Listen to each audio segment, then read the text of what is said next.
I'm Bill O'Reilly. Thank you for watching us tonight. Are conservatives undermining President Obama's war on terror? That is the subject of this evening's Talking Points memo. Speaking yesterday, the president continues to tell Americans he'll fix the intelligence failures that allowed the underwear guy to almost blow up an American jetliner.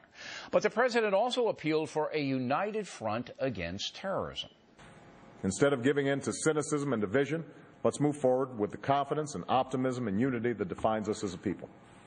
For now is not a time for partisanship, it's a time for citizenship, a time to come together and work together. And obviously that's not happening. President Obama is under withering criticism because his anti-terror policies are deemed too soft by some Americans. Leading the charge, former Vice President Cheney and Sarah Palin.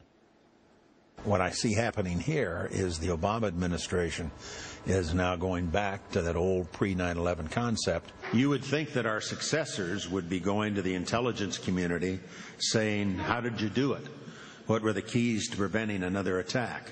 Instead, they've chosen a different path entirely. The terrorists see just what they were hoping for. Our unity gone, our resolve shaken, our leaders distracted. In short, they see weakness and opportunity. Do you believe the President of the United States has made Americans less safe? I do. And now he's making some choices that, in my mind, will in fact raise the risk to the American people of another attack. As for Governor Palin, here's her latest criticism.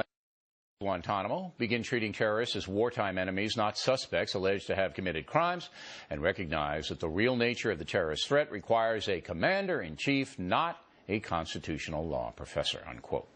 Now, it's ironic President Obama finds himself in pretty much the same position President Bush was in. You'll remember that left-wing criticism of Iraq severely hampered Mr. Bush in fighting that war. Today, President Obama is being hampered as he tries to fight al-Qaeda and the Taliban. I guess what goes around comes around. Now, since I, your humble correspondent, have been critical of President Obama's anti-terror strategy, I thought about his appeal yesterday, and I thought about it hard. I understand it, but come on.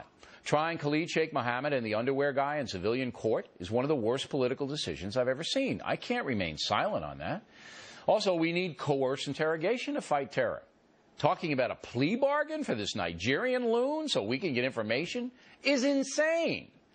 The military should be grilling him right now. That being said, I don't want President Obama to fail in dismantling al-Qaeda and the Taliban. I want him to succeed. I'm not trying to undermine the president.